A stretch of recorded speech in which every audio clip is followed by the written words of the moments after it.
ఈరోజు ఈ వీడియో ఎందుకంటే నేను వచ్చేసి మీ ముందుకు ఒక కొత్త కంటెంట్ వచ్చాను. ఏంటంటే ఈరోజు మీకు ప్లానెట్స్ ఎలా ఏర్పడ్డాయి, సూర్యుడు ఎలా పడ్డాడని చెప్తాను. అండ్ ఇంకా ఈరోజు మనం ఒక ప్లానెట్ గురించి తెలుసుకుందాం. సో ఇంకెందుకు ఆలస్యం స్టార్ట్ చేద్దాం. ఇంకా స్టార్ట్ చేసే ముందు చాలామంది సబ్స్క్రైబ్ చేసుకోలేదు. సబ్స్క్రైబ్ చేసుకోండి, లైక్ చేసుకోండి, కామెంట్ చేయండి. చాలామంది చూస్తున్నారు కానీ సబ్స్క్రైబ్ చేసుకోలేదు. కనీసం మినిమం లైక్ చేయండి. లైక్ చేయడం వల్ల నాకు మోటివేషన్ లాగా ఉంటుంది. ఇంకా సోలార్ సిస్టమ్ గురించి మరిన్ని వీడియోస్ కూడా పెడతాను, రోజుకొక వీడియో. ఈరోజు వచ్చేసి ఒక ప్లానెట్ గురించి చెప్తాను. అండ్ ప్లానెట్స్ ఎలా ఏర్పడ్డాయి, సూర్యుడు ఎలా ఏర్పడ్డారని. అండ్ ఇంకా రోజుకు ఒక వీడియో కూడా వస్తుంది. సో ఇంక స్టార్ట్ చేసేద్దాం. సో ఏంటంటే 450 కోట్ల ఇయర్స్ అంటే 450 కోట్ల ఇయర్స్ ముందు ఏంటంటే నెబులాలో 99% అంటే 99% గ్యాసులు కలిసి సూర్యులాగా ఏర్పడతాయి. అంటే సన్ ఏర్పడితే మిగతా 1% మాత్రం మన గ్రహాలు ఉపగ్రహాలు తయారయ్యాయి అన్నమాట. అందులోనే వచ్చేసి మెర్క్యూరీ. అందులో చిన్న ప్లానెట్ వచ్చేసి అంటే చిన్న గ్రహం వచ్చేసి మెర్క్యూరీ అంటే బుధుడు అనమాట. బుధుడు ఇది మన చంద్రుడు అంత సైజులో ఉంటుంది. అండ్ ఇంకా ఇది సూర్యుడి దగ్గర నుంచి 58 మిలియన్ కిలోమీటర్స్ ఉంటుంది. అంటే 58 మిలియన్ కిలోమీటర్స్ అనమాట.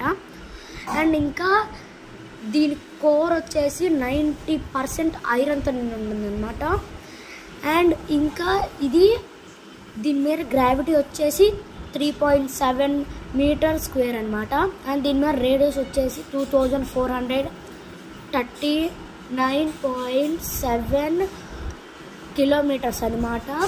అండ్ ఇంకా ఇది స్మాలెస్ట్ కదా, స్మాలెస్ట్ ప్లానెట్, ఇంకా ఫస్ట్ ప్లానెట్ కాబట్టి దీని మీద ఉష్ణోగ్రత ఎంత ఉంటుందంటే 800 డిగ్రీలు ఫారెన్ హీట్ అండి. అంటే ఇంగ్లీష్లో చెప్పాలంటే మీకు టెంపరేచర్ ఎంత ఉంటుందంటే 800 డిగ్రీస్ ఫారెన్ హీట్ ఉంటుందన్నమాట.